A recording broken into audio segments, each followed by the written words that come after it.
Está con nosotros José María Zuviría Maqueo, que es el jefe del Servicio de Administración Tributaria, el SAT, para plantearnos los elementos que hoy anunciará el señor presidente en Puebla relacionado con el régimen de pequeños tributarios y también con los talleres familiares. Ambas líneas van en la idea de facilitar la incorporación de los sectores informales a la formalidad y tener una serie de ventajas con esto. José María, por favor. Gracias. Muy buenos días tengan todos. Pues como mencionaba Rubén, hoy damos inicio a la implementación de un par de decretos, uno publicado el 8 de diciembre y el segundo sobre los talleres familiares publicado ayer. Como ustedes saben, el sector informal ha sido todo un reto histórico para México. El problema de la informalidad, el impacto que tiene en la economía, es resultado de problemáticas sociales, económicas, políticas, y su solución está asociado a una diversidad de programas. No tenemos una solución única, una solución mágica. Sin embargo, en esta administración se han dado pasos importantes para plantear las bases que lleven a una solución de fondo, sobre todo, que no sea soluciones parciales o soluciones que tengan un impacto de corto plazo.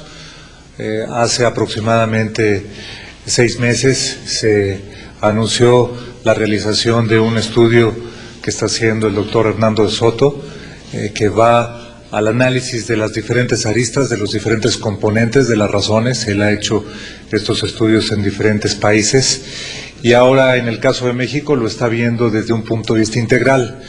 Estamos dando pasos a corto plazo asociados a los 2 decretos publicados.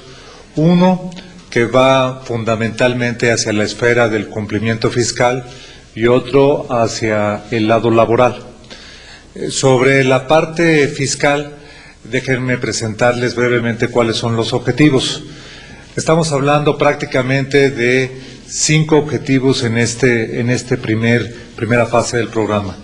Primero, estamos buscando identificar el universo de repecos. Hoy en las bases de datos del SAT tenemos aproximadamente 3.250.000 repecos registrados.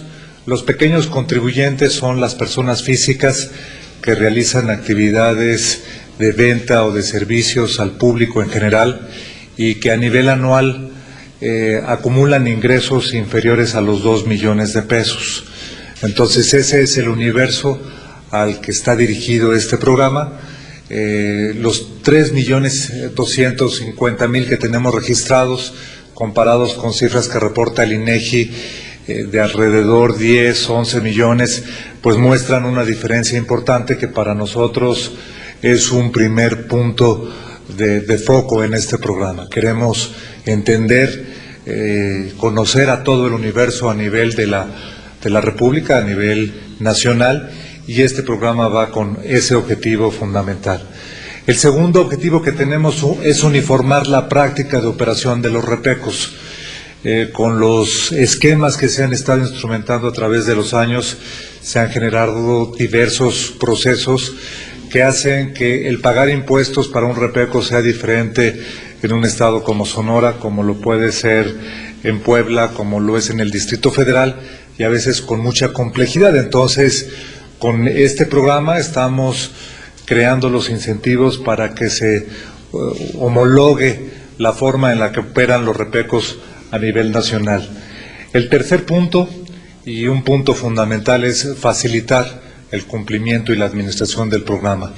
Estamos buscando elementos que lo hagan sumamente sencillo, que lo hagan muy fácil de cumplir, eliminar prácticamente todos los obstáculos que pueda tener un pequeño contribuyente, y también los estados creando incentivos para las agrupaciones que puedan fomentar la incorporación de todos sus agremiados a la formalidad. Estamos buscando incorporar sectores, iremos trabajando en seguimiento a los programas del SAT de cumplimiento voluntario del año pasado o del programa de registro de contribuyentes, el PAR, continuaremos con este esfuerzo aplicando los beneficios o incentivando estos beneficios a nivel de los estados. Como ustedes saben, la administración de los pequeños contribuyentes son atribuciones que tienen los estados. Y como esto, nosotros esperamos ver un incremento en el padrón de contribuyentes asociados a pequeños contribuyentes y también un impacto en la recaudación. El esquema actual puede llegar a ser sumamente complejo. Un pequeño contribuyente necesita hoy ir a registrarse primero al SAT, a las oficinas que tenemos, a nuestras 66 administraciones locales, y en ese proceso de registro necesita presentar una serie de documentación. En función del convenio que tenga firmado el Estado con la Federación, se generan varias alternativas que lo puede llevar a que un impuesto lo pague en el SAT y otro impuesto lo pague en la Federación. Entonces, un mismo contribuyente necesita ir a dos oficinas diferentes para pagar utilizando dos métodos diferentes. En algunos estados tenemos un grupo de estados, Sonora, Coahuila, Quintana Roo, aproximadamente 14 estados que ya firmaron un convenio para tener una cuota única y combinar los otros dos, pero todavía hay un remanente importante que lleva una duplicidad de trámites para el pago de los impuestos y después para todo lo que es el seguimiento y el cumplimiento de sus obligaciones. Como ustedes pueden ver, pues a un contribuyente que tiene una capacidad administrativa muy limitada le estábamos colocando una carga doble y un problema de cumplimiento pues importante. El esquema que estamos instrumentando es un esquema que une todo esto en el Estado. A partir de la instrumentación de este programa, los estados podrán dar de alta en Hacienda, en el SAT, en el RFC, a los pequeños contribuyentes, podrán darlos de alta accesando a las bases de datos centrales del SAT, tendrán la capacidad de modificar toda esta información y esto tiene una ventaja fundamental. Vamos a tener una sola base de información sobre los pequeños contribuyentes que a nivel nacional nos va a permitir entender la problemática y el desarrollo que puedan tener con cada uno de estos sectores. Entonces, el contribuyente iría a las oficinas de recaudación del Estado, el Estado lo da de alta, en el momento en que lo da de alta le hace un cuestionario de 6-7 preguntas básicas, cuántos trabajadores o cuántos empleados están con él, la estimación de ingresos que tiene, preguntas que dan una idea del tipo de negocio y del tipo de actividades que realiza. Esta información sirve para que a través de una herramienta que les estamos proporcionando a los estados puedan calcular una cuota integrada anual de los impuestos y los estados tienen la facultad tanto de estimar cuáles son las cuotas para los diferentes niveles como integrar impuestos estatales. Entonces pueden simplificar y en un solo encuentro con el contribuyente presentar una visión integral de su pago tributario, tanto de los impuestos federales como de los impuestos que los estados decidan incorporar en estas cuotas. En ese proceso se le entrega al contribuyente un talonario de pagos de todo el año. En ese mismo momento, entonces se inscribe, se le hace ese cuestionario, se le imprime el talonario y con ese talonario el contribuyente tiene los elementos para poder pagar durante todo el año una cuota que no se modifica. Entonces, como ustedes ven, es un proceso que simplifica, lleva todo a una entidad y a un evento para eliminar cualquier obstáculo de cumplimiento, cualquier situación que pueda hacer más complejo todo este proceso de pagos.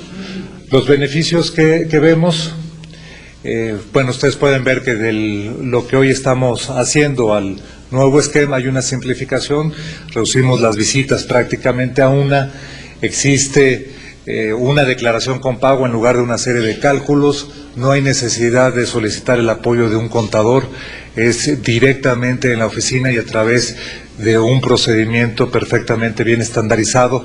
Es un trámite con la entidad federativa, no hay una relación administrativa con el SAT. Nosotros lo que estaremos haciendo con los estados es facilitarles en la medida de nuestras posibilidades los recursos, la comunicación, el entrenamiento, todo este proceso para que puedan iniciar. Lo hemos hecho ya con Puebla, tenemos otros estados que han manifestado su interés para incorporarse y ahí estaremos trabajando en el transcurso de este año para buscar llevar este esquema de operación a nivel nacional. Hay un programa de difusión que estaremos haciendo en conjunto con los estados, es información local para que los contribuyentes conozcan de este procedimiento y entiendan los beneficios. Creemos que les va a dar un beneficio de seguridad, de sentir que no necesitan pagar ninguna cuota adicional para protección o para cualquier tipo de ayuda, sino que directamente la Administración Tributaria del Estado podrá facilitarles todo este proceso. Junto con esta facilidad, ayer se publicó el decreto de talleres familiares, que lo que está haciendo es colocar en un solo instrumento los beneficios que se han estado dando en diferentes programas, soportados en la flexibilidad que presenta la Ley del Trabajo en el capítulo de talleres familiares. Entonces, un taller familiar está compuesto por un negocio que se establece entre cónyuges, ascendientes, descendientes y el esquema de pupilos. Todo esto lleva a incorporar los beneficios de seguridad social que ya tanto el Seguro Social, el Instituto Mexicano del Seguro Social, como el Seguro Popular podrán estar desarrollando alternativas, créditos, apoyos para este esquema de operación y un esquema laboral bastante más flexible y ad hoc a la forma de operar de los pequeños contribuyentes. Estos dos programas inician en Puebla. Hoy el presidente será testigo de las demostraciones de este proceso de inscripción y estimamos que con esto, pues en un proceso de consolidación vamos a aumentar la recaudación de pequeños contribuyentes. La recaudación de pequeños contribuyentes históricamente ha sido cerca de los 1,000 millones, 1,300 millones de pesos. Si ustedes recuerdan, los pequeños contribuyentes durante algún tiempo estuvieron exentos del impuesto al valor agregado. Este es un esquema que ahora se está diferenciando para colocar la cuota integrada y esperaríamos que paulatinamente iría aumentando todo lo que es la recaudación para la Federación y para los estados en un esfuerzo conjunto. Si quieren preguntas, José María. Muy buenos días, señor Zuviría. ¿Qué está haciendo el SAT para corregir los problemas de instrumentación que ha tenido el sistema de pago de gasolinas con fines de deducibilidad con medios electrónicos, por supuesto? Como usted bien sabe, hay muchísima inconformidad. Grupos empresariales de Nuevo León convocaron a un boicot contra esta medida. Es una disposición que, por supuesto, o una convocatoria que no apoya el Consejo Coordinador Empresarial. El viernes pasado, tras la reunión con el presidente Vicente Fox, el ingeniero José Luis Barraza decía que el Consejo no apoya esta convocatoria de los organismos empresariales de Nuevo León, pero también decía que esperaban una solución esta semana. Entonces, en ese sentido, quisiera saber qué decisiones se van a tomar, cómo se van a corregir estos problemas. Gracias. Así es. Déjenme darles un poco los antecedentes de este programa. Todos ustedes saben que la comercialización de combustibles en México es un negocio bastante complicado. Anualmente las ventas que reportan las estaciones de servicio, las gasolineras en el país, para el año pasado van a estar cerca de 380,000 millones de pesos. 380,000 millones de pesos es lo que reportan como ventas las estaciones de servicio a Pemex por combustibles. También ustedes han visto una serie de encuestas que se han realizado sobre la percepción que tenemos tanto del servicio como de los litros de al litro. Entonces, en un programa integral que ha estado trabajando el Gobierno Federal, Petróleos Mexicanos, para combatir el robo de combustibles, se integra esta medida que también lleva a un proceso de formalizar al buscar bancarizar parte de la operación. Muchas de las operaciones que se realizan en efectivo son susceptibles a fraude, a generar procesos inclusive de devolución de impuestos fraudulentos. Entonces, el sentido de esta medida va mucho a apoyar la formalización, la disminución de robos y todo lo que es la bancarización del sistema. Ustedes saben que esta medida fue autorizada por el Congreso hace más de un año y que la habíamos estado difiriendo precisamente porque se nos informaba que no estaban listos los gasolineros, que no estaban listos una serie de entidades. En diciembre del año pasado se consideró que ya había una infraestructura razonable y por eso decidimos ya no extender esa instrumentación del programa. Lo que hemos visto es, con un diagnóstico mucho más detallado, viendo la situación que todos estamos viviendo, que existen algunas deficiencias en esta instrumentación. En el país existen cerca de 7.130 estaciones de servicio. Al inicio del sexenio eran cerca de 4.200, entonces ustedes ven el crecimiento que ha tenido el número de estaciones de servicio. De esas 7.100 estaciones de servicio, tenemos reportadas que tienen terminales, puntos de venta, cerca de 3.000. Cerca de 3.000 tienen terminales, puntos de venta y el resto todavía no cuenta con ese tipo de facilidades. Entonces, trabajando con el sector privado, trabajando con los gasolineros, trabajando con la ABM, estamos por concluir un programa de transición que nos permita solventar las deficiencias que tenemos. No es aceptable el que un contribuyente tenga que esperar 15 minutos, 20 minutos para recibir una comprobación de pago. No es aceptable, no es el nivel de servicio asociado a una operación de 380,000 millones de pesos.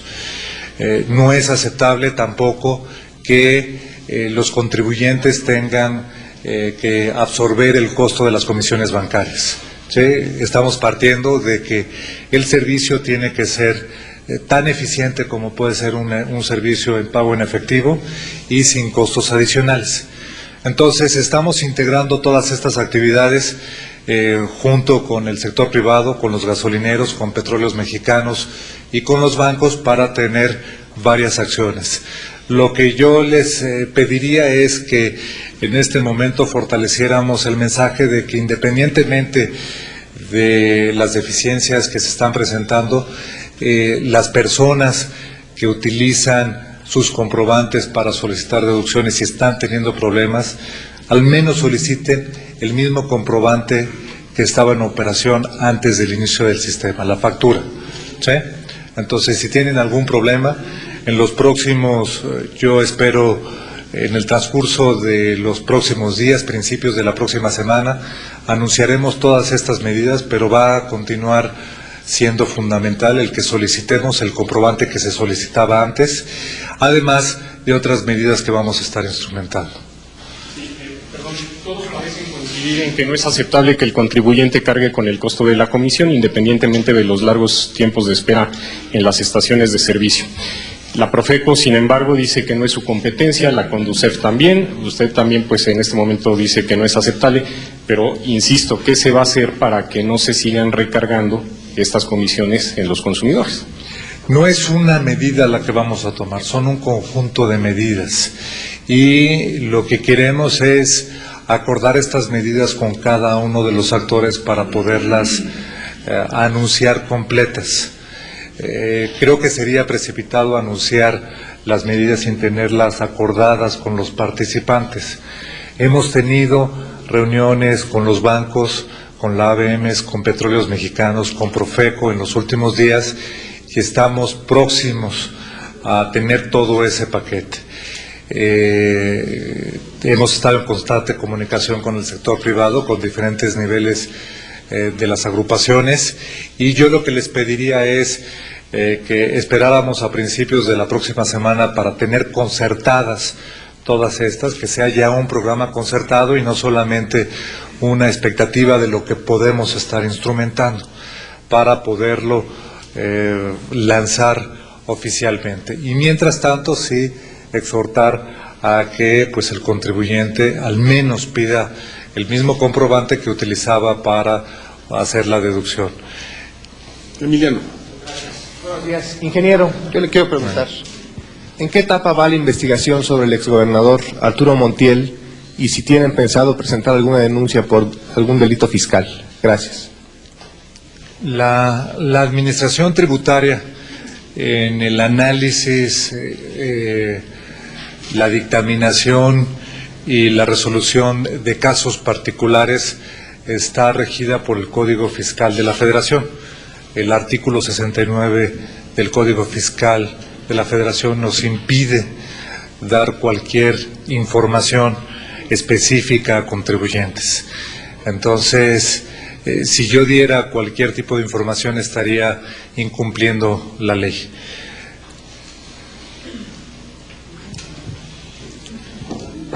Señor Zuria, me llama mucho la atención lo que comenta usted con el tema de las gasolineras. Le voy a hacer dos preguntas. Es el punto de los gasolineros, usted no los menciona, y precisamente en ese sentido me pregunta, ayer la ONEXPO le envió a usted una carta, no sé si ya se ha enterado, donde precisamente le exige que a ellos también los tomen en cuenta, porque finalmente son los que están poniendo en marcha esta medida, pero dicen ellos que no han sido convocados de la misma forma que los bancos para poner esta medida en marcha. Y segunda, bueno, sobre eso mismo, ellos ya le enviaron esta propuesta de cobrar o de homologar el cobro entre 5 y 6 pesos. ¿Usted ya la recibió? ¿La van a meter en este paquete?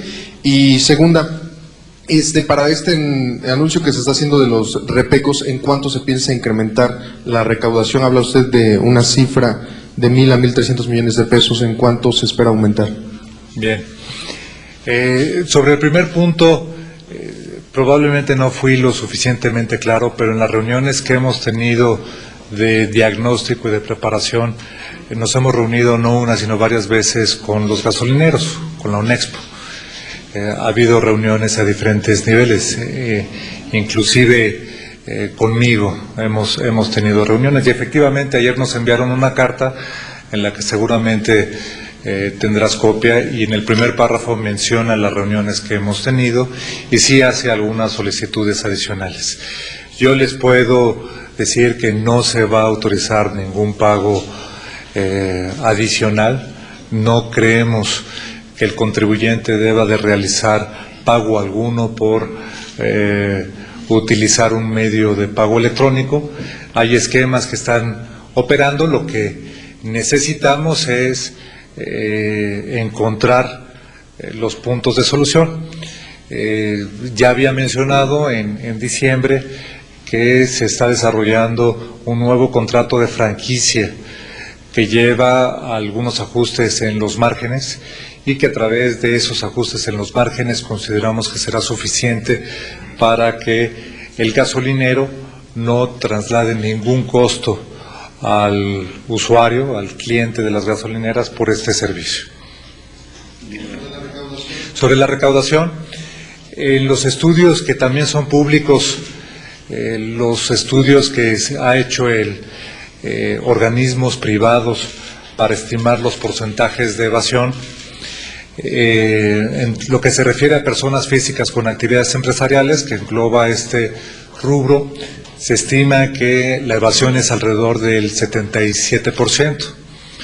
Entonces, eso nos llevaría, haciendo cálculos, a que el potencial de recaudación en los pequeños contribuyentes estaría cerca de los 8,000 millones de pesos.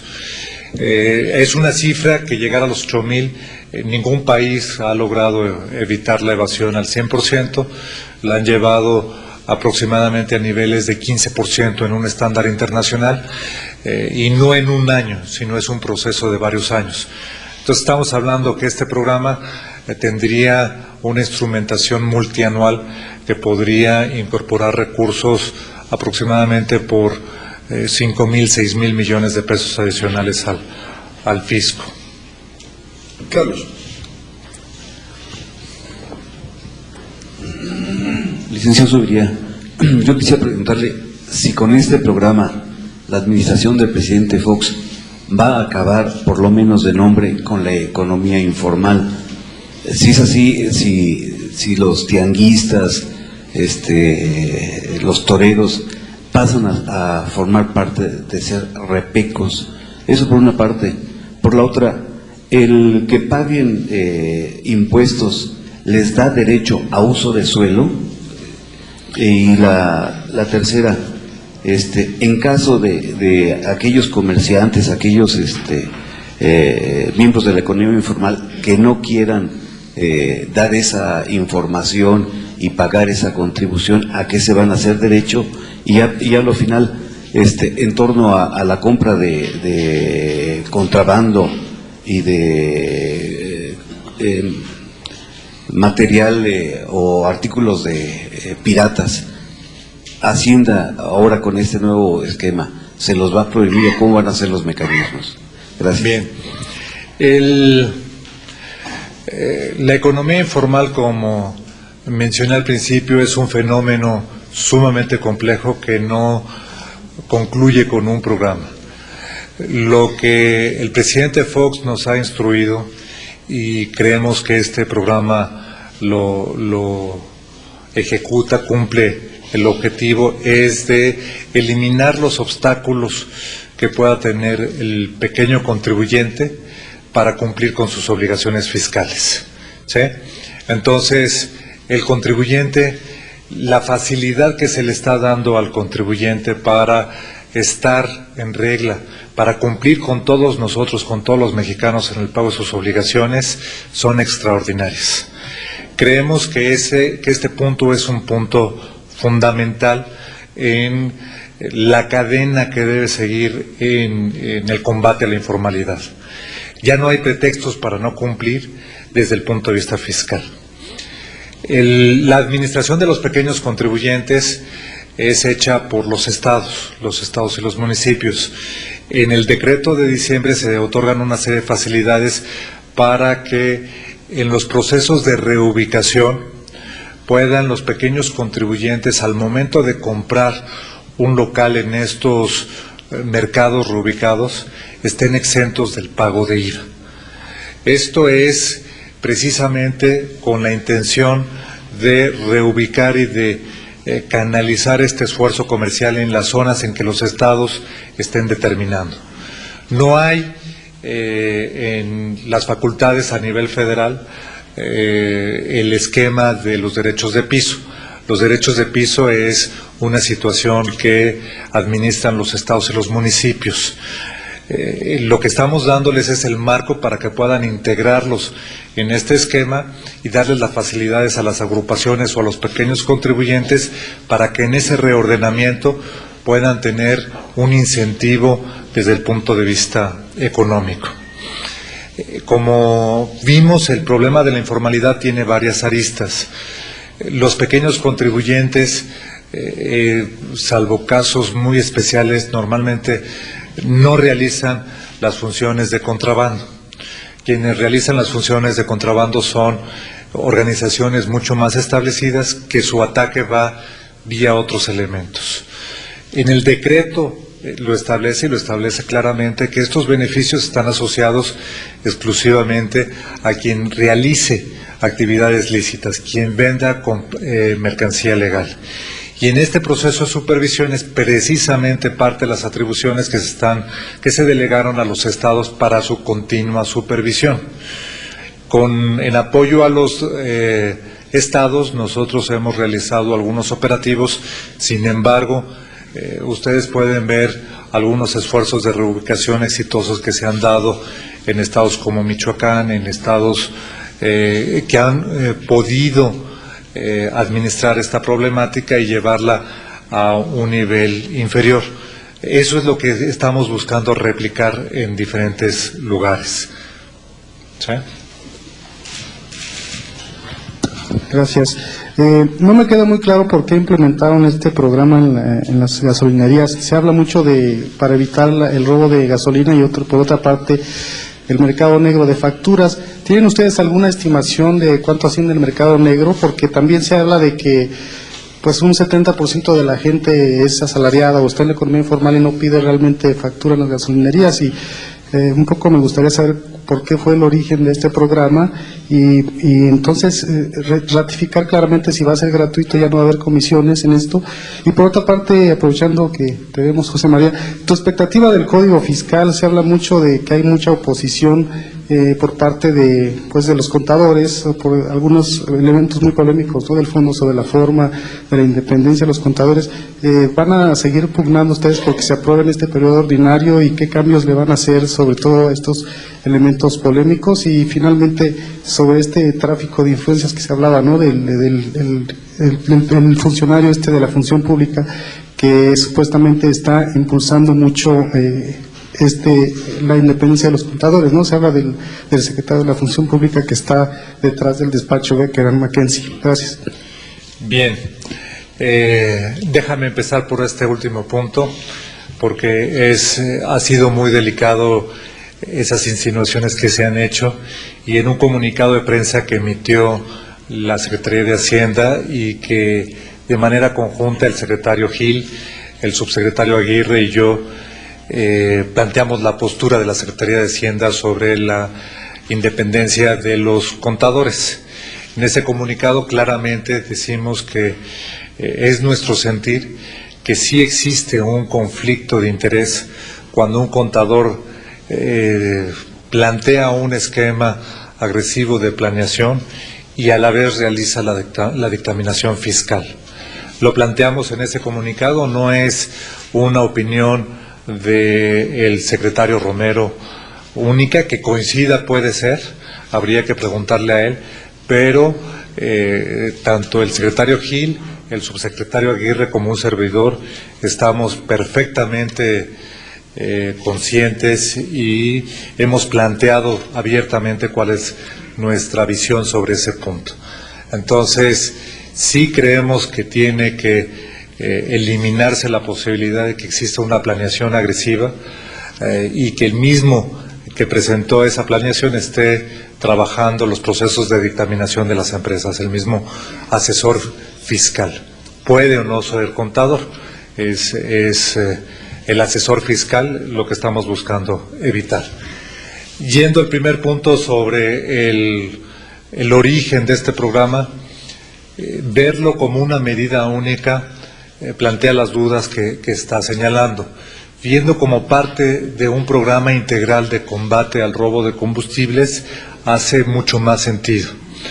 Ustedes fueron testigos de los operativos que hizo la Secretaría de Seguridad Pública para todo lo que eran las tomas clandestinas en los diferentes ductos de Pemex, todo lo que era la cadena de distribución, lo que eran entregas a diferentes gasolineras. Hay una estimación que el resultado de estos operativos el año pasado implicó ingresos adicionales para Pemex por cerca de 8,000 millones de pesos. Estos operativos se combinan con todo lo que es la instalación de controles volumétricos en las gasolineras para el control de inventarios, entradas y salidas, y se complementan con un mecanismo de emisión de documentación que sea más sólido, ¿sí? La documentación con la que se soportan las transacciones comerciales de las gasolineras es muy endeble. Entonces, en todo este proceso vimos que una solución factible es el bancarizar, el llevar a que exista un pago vía un tercero.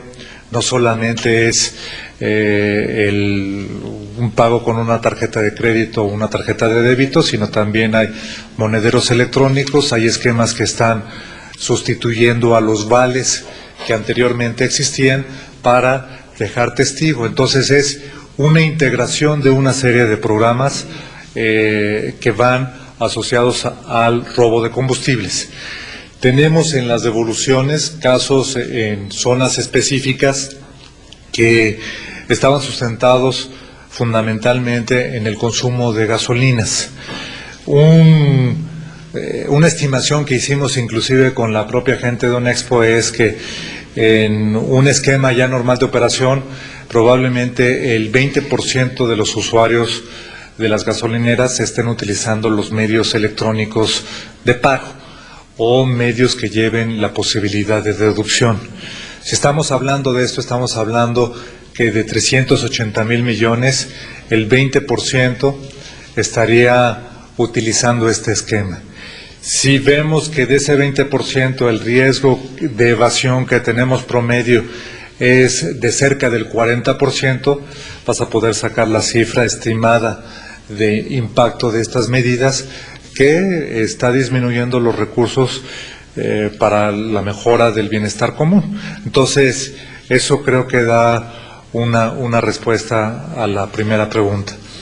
Sobre la segunda pregunta, el Código Fiscal, hemos comentado que el trabajo del Código Fiscal en este ejercicio fue sumamente peculiar, porque no surgió como una iniciativa del Ejecutivo. Normalmente es el Ejecutivo quien hace la presentación en el paquete fiscal de las modificaciones al Código Fiscal. En esta ocasión, la Comisión de Hacienda de la Cámara de Diputados nos solicitó desde agosto del año pasado que trabajáramos en conjunto para elaborar esas modificaciones, y así lo hicimos. En esta discusión ha habido dos temas de particular impacto a los grupos. La independencia de los contadores es uno de ellos. Esos temas han sido superados o fueron superados en los primeros días de diciembre. Creemos que con el gremio de contadores llegamos a un acuerdo sobre la forma en la que podríamos estar operando, pero hay una serie de modificaciones adicionales que sustentan la modernización de todos nuestros procesos. Hemos estado trabajando en desarrollar una nueva plataforma y como ajuste y para darle viabilidad a muchas de las facilidades que se van a instrumentar y también del control que implica la nueva plataforma, vienen las modificaciones al Código Fiscal. Nosotros hemos platicado con diferentes jugadores, actores en todo este concepto, y confiamos que se trata solamente de un diferimiento de la aprobación del Código Fiscal, y que en febrero estaremos en oportunidad de contar con todos esos cambios. Gracias, buenos días. ¿Qué pasará con las presiones de los empresarios de Nuevo León, que dicen ya contar con el apoyo de unas 1.200 organizaciones empresariales? ¿El gobierno dará marcha atrás en estas medidas? Y dos, nos habla usted que la recaudación se va a incrementar con las medidas que a partir de hoy se empiezan a aplicar, pero ¿podría decirnos en cuánto estima la evasión fiscal de IVA e ISR? Bien. El exhorto que hizo ayer el secretario de Gobernación a esta organización en Nuevo León creo que muestra la dirección que estamos tomando. Lo que el secretario Abascal mencionó fue que existe la disposición de diálogo para encontrar una solución al problema que estamos conscientes se está presentando. Las alternativas que se han estado desarrollando con los diferentes participantes creemos que solucionan o generan un mecanismo de transición bastante adecuado que nos permita asegurarnos de que no continuarán este cobro de comisiones, que los tiempos para emisión de documentación serán razonables, en fin, que superamos los obstáculos que hemos visto en los últimos días. Creemos que en una plática que esperamos tener con los empresarios en los próximos días podamos superar y contar con el apoyo para instrumentar este periodo de transición.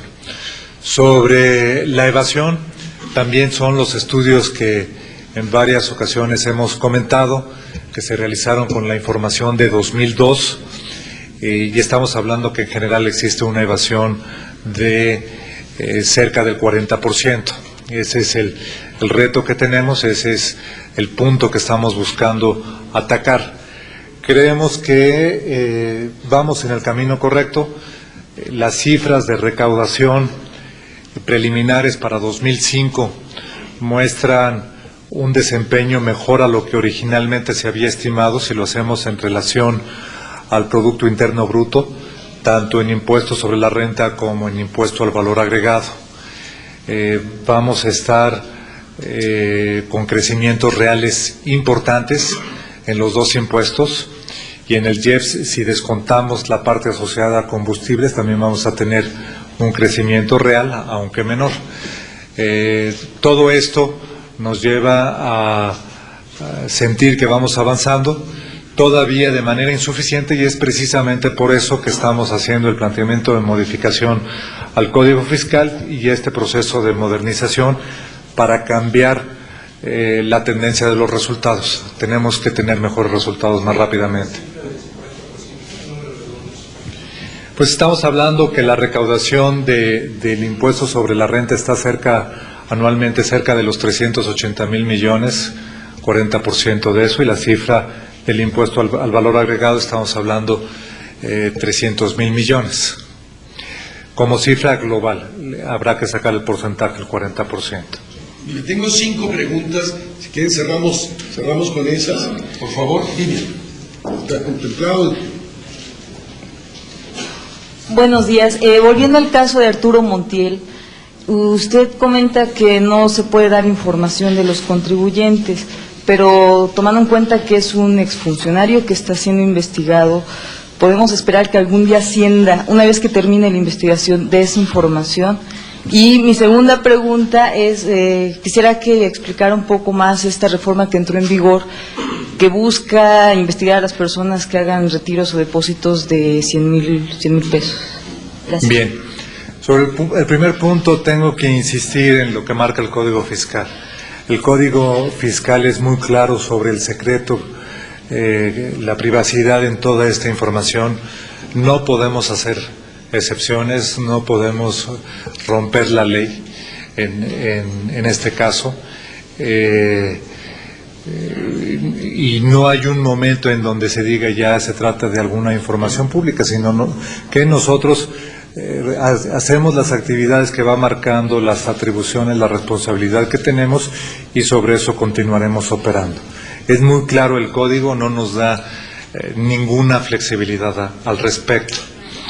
Sobre el segundo punto, la modificación que se planteó a reportar operaciones en efectivo de más de 100,000 pesos, están fundamentalmente dirigidas a identificar operaciones de lavado de dinero, ¿sí? En todo lo que son las prácticas internacionales para el combate al lavado de dinero, muchos países han instrumentado reglas semejantes en donde se necesita informar a la autoridad de operaciones que se realizan en efectivo por valores superiores a 100,000 pesos, porque existe la percepción de que a través de esas operaciones pueden realizarse actividades ilícitas.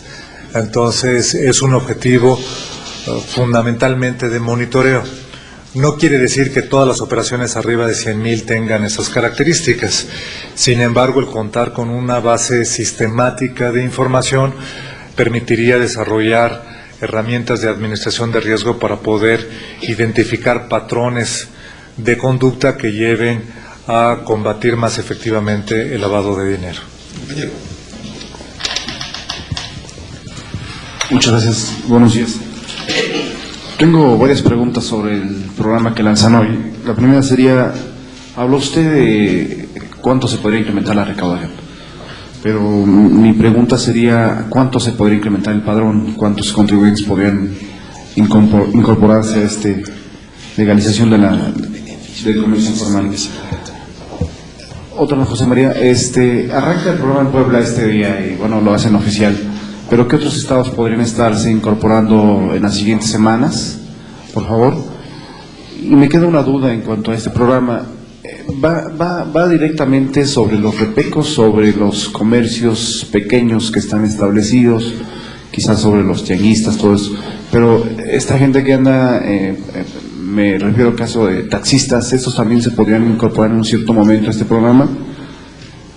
Y sobre el asunto de gasolineros que ya se tocó, bueno, ¿cómo le van a hacer realmente para que los gasolineros no cobren comisiones? Porque vamos, hoy cargué por la mañana gasolina y aparece la comisión registrada, ¿no? Y es una comisión que si hacemos porcentaje, pues es importante. Y una última, en todo este problema de los ingenios azucareros, la pregunta sería, ¿cuánto le ha representado al fisco esta transición de expropiar ingenios y después enfrentar una situación difícil ante el Poder Judicial? Fiscalmente, ¿cuánto les ha representado? Gracias. Bien. Sobre la primera pregunta, yo creo que estamos trabajando para eliminar obstáculos y generar beneficios a quienes prestan servicios, incluyendo taxistas, incluyendo quienes proporcionan algún bien en la vía pública, quienes están trabajando en mercados. Entonces estamos trabajando para todo ese universo. Estamos hablando que el padrón actual en el SAT son 3.250.000, que las cifras que otras fuentes han dado son aproximadamente de 11 millones. Yo les he dicho también en otras ocasiones que el esfuerzo del SAT para aumentar la base de contribuyentes es un esfuerzo que cubre diferentes grupos. A principios de esta administración, en las bases de administración del SAT había registrados como contribuyentes activos localizados 7 millones. A fines del año pasado vamos a estar reportando más de 18 millones de contribuyentes activos localizados, con un efecto importante por la incorporación de asalariados. Si quitamos asalariados, en el año pasado vamos a ver que las personas morales, las empresas, crecieron más de un 7%, el número de empresas registradas en la administración tributaria, más de un 7%, estamos cerca de 615,000 empresas registradas, y que las personas físicas con actividades empresariales, excluyendo asalariados, crecieron alrededor de un 6,5%, llegando a cifras de 8,5 millones. De los 18 millones 300 que tenemos registrados, también les hemos comentado que es un objetivo insuficiente. Estamos buscando que el número de contribuyentes que tengamos en nuestras bases de datos sea igual a la población económicamente activa, los 43 millones que reporta el INEGI. Esto va a ser un proceso paulatino, pero esperamos que este programa de pequeños contribuyentes tenga un impacto importante al poder utilizar ese potencial de 3.250.000 a los 11 millones, 12 millones que reportan diferentes organizaciones. Ese sería el aumento que tendría, y el beneficio en la recaudación, las cifras que había mencionado anteriormente. Sobre la segunda pregunta estaba asociada a los gasolineros. El programa de seguimiento o el programa de supervisión que estaríamos incorporando en estas medidas de transición sería un programa conjunto Petróleos Mexicanos, Profeco y nosotros. Creemos que tenemos las herramientas para supervisar la operación de 7,000 estaciones de servicios, y contamos con el apoyo de los contribuyentes en el diagnóstico de las problemáticas que se puedan estar presentando, y es parte del programa que estaríamos presentando la próxima semana. Sobre el punto de los ingenios, no tengo la información, no me gustaría aventurarme alguna cifra o alguna situación. No somos la entidad que lleve una visión integral, sino tenemos solamente una parte. Entonces, sobre esa pregunta quisiera no contestarla. ¿Sí se escucha? Sí. Sí. Si me permite, señor, volviendo al caso del señor Arturo Montiel Rojas, me queda claro que la ley le impide a usted dar información de la investigación que se le sigue, si es que se le sigue, claro. Pero ¿me podría usted confirmar si la Secretaría de Hacienda, a través de la PGR, ha solicitado ya información al gobierno de Francia sobre todos los manejos financieros de la familia Montiel? Y dos, si ustedes quedaron conformes con esta investigación rapidísima, ¿no?, que se le hizo por parte de las autoridades mexiquenses al señor Montiel. Tan sencilla como puede ser la pregunta implicaría el romper el secreto fiscal. O sea, desgraciadamente no podemos manifestarnos en ningún sentido sobre un caso particular. Si hablamos de temas genéricos, de temas estadísticos, con mucho gusto, pero casos particulares estaríamos sujetos a una infracción de ley grave. Son las dos relacionadas al mismo punto, están sobre un caso específico y no podemos responderlas. Gracias, buenos días. Serían dos preguntas. La primera, de los autos chocolate, ¿qué estimación se tiene desde que ingresó esta nueva ley? ¿De cuántos autos han llegado y qué beneficios ha habido para los contribuyentes y para el gobierno federal? ¿Qué beneficios ha habido desde que ingresaron esta reforma de los autos chocolate? Y la segunda pregunta, ¿ha habido más desaciertos que aciertos con esta nueva forma de pago electrónico en las gasolinerías? ¿Cuándo se va a empezar a regular esto? Porque la ABM dice que sí hay irregularidades, que las comisiones no se deben de cobrar, la Conducef no puede dar seguimiento a las quejas y Profeco apenas empieza a actuar. ¿Cuándo va a empezarse a regular esto?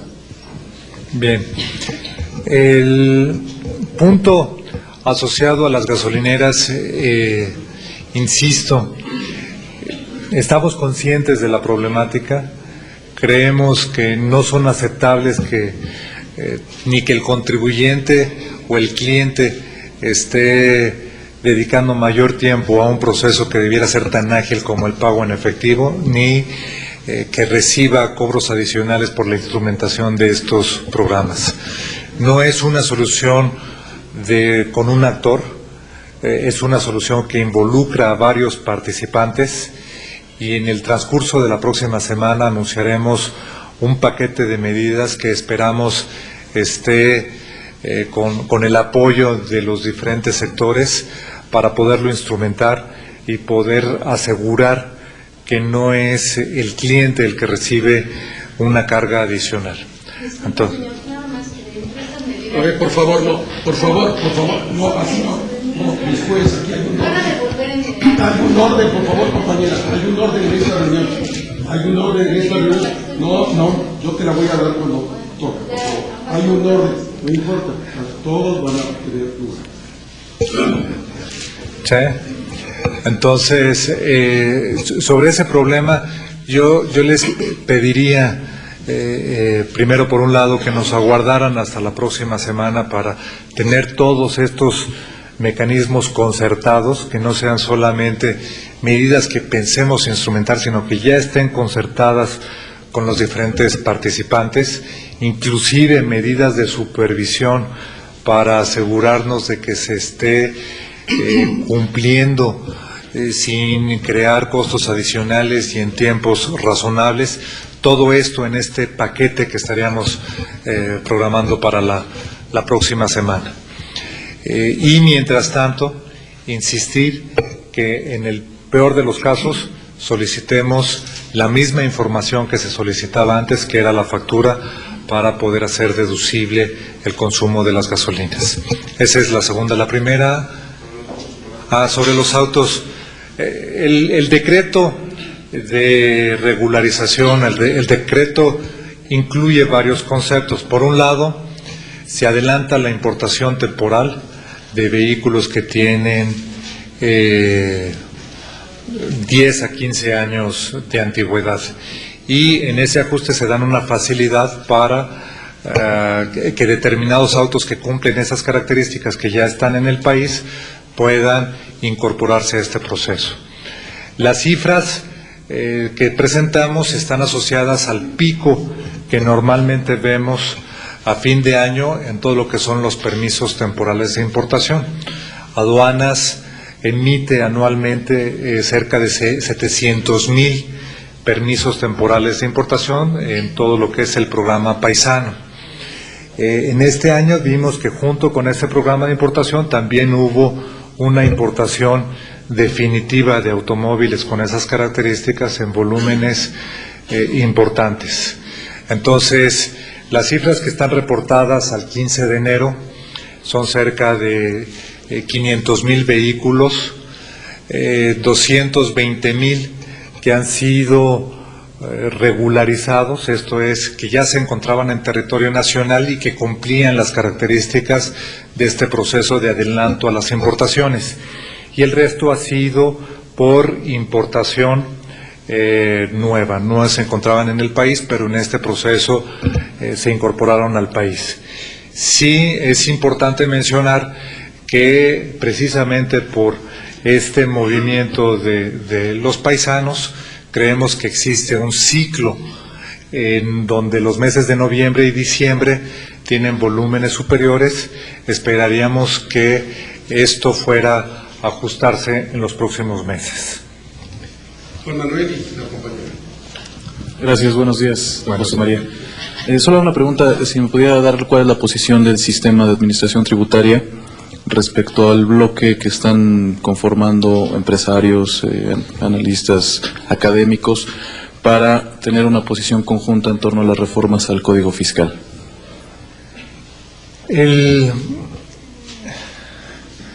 La información que tenemos es todavía muy genérica. La participación de los diferentes sectores privados, las diferentes cámaras, agrupaciones, es una participación que se venía dando desde el año pasado. De hecho, si ustedes platican con un grupo importante de diputados de la Comisión de Hacienda, les van a manifestar que asistieron a varias de las pláticas, que les manifestaron sus preocupaciones sobre algunas modificaciones y que se hicieron ajustes. Creemos que esa es la mecánica que continuará en lo que reste de este mes. La posición que ha tomado el SAT, la Secretaría de Hacienda, ha sido una posición de entender las problemáticas, de ver cuáles son los puntos que están detrás de los elementos que se manifiestan para poderlos analizar en el entorno de todas las modificaciones.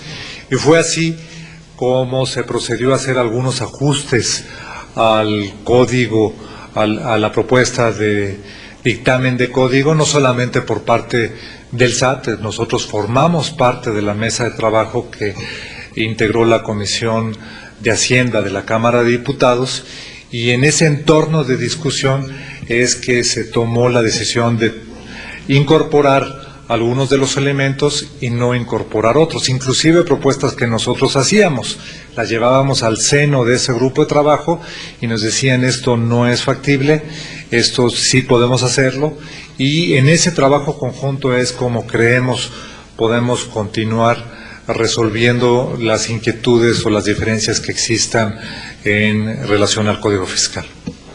Compañera. Sí, señor. Sobre estas medidas de transición que van a anunciar para el cobro de la gasolina con tarjetas o medios electrónicos, ¿contemplan la devolución a las personas que ya han pagado? Porque finalmente han pasado ya hasta ahora 18 días de esta medida. ¿O dónde va a quedar todo este dinero? Lo que nosotros vemos es que en el peor de los casos, las personas que han realizado este procedimiento y tuvieron algún problema, solicitaron el comprobante que recibían anteriormente, el mismo tipo de comprobante que recibían anteriormente. Y estamos incorporando ese elemento en las medidas de transición. Estamos buscando una fórmula que nos permita obtener información adicional para ver las estaciones de servicio que incumplieron con este proceso y poder enfocar nuestros recursos de supervisión, pero en este paquete sería incorporado estos 18 días. ¿Alguna última pregunta? Con esto terminamos, por favor. Perdón, en el caso de las personas que realicen su pago en efectivo en esta etapa de transición de la cual usted menciona, ¿podrán también solicitar su factura como lo venían haciendo antes? Gracias. Toda persona que solicite factura tiene derecho a recibirla. independientemente del medio de pago que realice, ¿sí? Entonces, la emisión de facturas no está asociada a esta medida, es un derecho que tenemos todos los contribuyentes cuando recibimos un servicio de esta naturaleza. Entonces, el elemento de la factura continúa siendo muy importante. En las medidas que estamos analizando y viendo esta problemática, vamos a incorporar el uso de ese documento para el proceso de deducibilidad, inclusive si el pago se realiza en efectivo.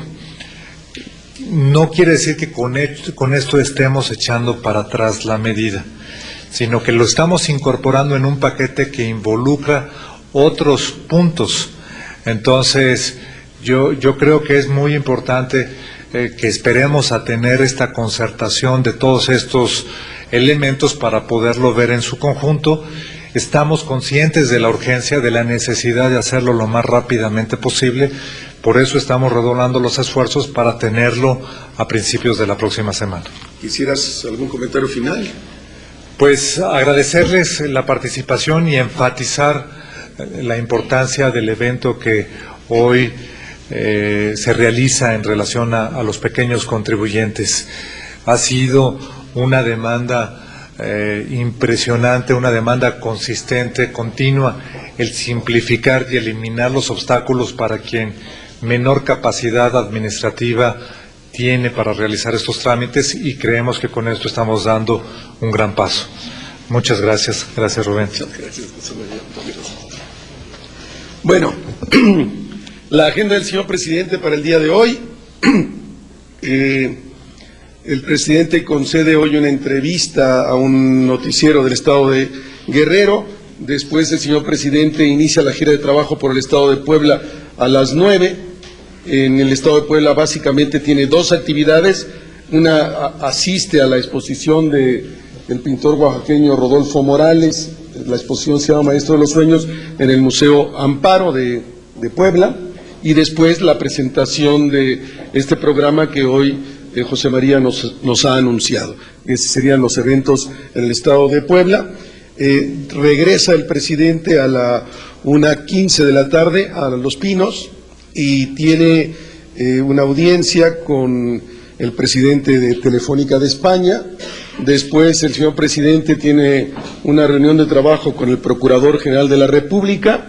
Después tiene una reunión con su staff de las 14:30 a las 18 del día de hoy, y después de la reunión de staff recibe en reunión de trabajo al secretario de Educación Pública y finalmente una reunión de trabajo también con el gobernador del estado de Baja California, Eugenio Elordi. Esa es la agenda del señor presidente para el día de hoy. El señor presidente pues va a insistir en su discurso en el evento de Puebla sobre estas ideas básicas, el régimen de pequeños contribuyentes, lo que implica la simplificación, lo que implica esta nueva propuesta que ustedes ya conocen a detalle, que después de la exposición que nos hizo José María, y también va a dar cuenta del decreto que el día de ayer se publica en el Diario Oficial de la Federación para modificaciones de la Ley del Trabajo para brindar protección y agilizar los trámites también fiscales, etcétera, a los talleres familiares. Se habla de la posibilidad de 2.8 millones de unidades económicas que están bajo estas características, más los 3.2 millones de pequeños contribuyentes, indican pues el universo que puede tener estas dos medidas. 2.8 millones de unidades entre 2 y 5 miembros que integran las mismas, que es lo que contempla esta, pues habla de millones de gentes que pueden ser beneficiadas con esta nueva estructura y este nuevo planteamiento. Y antes, si hubiera alguna pregunta, quisiera nada más plantear dos cosas antes de las preguntas. Por un lado, simplemente que el gobierno de la República hace un reconocimiento a la Unión Europea que hizo llegar ayer un reconocimiento al Gobierno de México por la eliminación de la pena de muerte. La Unión Europea expresó que la abolición de la pena de muerte contribuye al aumento de la dignidad humana y al desarrollo de los derechos humanos, y busca fortalecer la Unión Europea su cooperación con México para lograr la abolición universal de la pena de muerte. Este reconocimiento de la Unión Europea es una muestra de que cuando se trabaja en equipo los poderes de la Unión y se anteponen los intereses generales, se obtienen resultados importantes y que conviene a todos. Este gobierno ha sido un convencido promotor de la defensa de los derechos humanos dentro y fuera de nuestras fronteras. Agradecemos, pues, la felicitación de la Unión Europea y ratificamos nuestro compromiso con una política que defienda la dignidad de las personas. Perdón, no es el presidente. Bueno,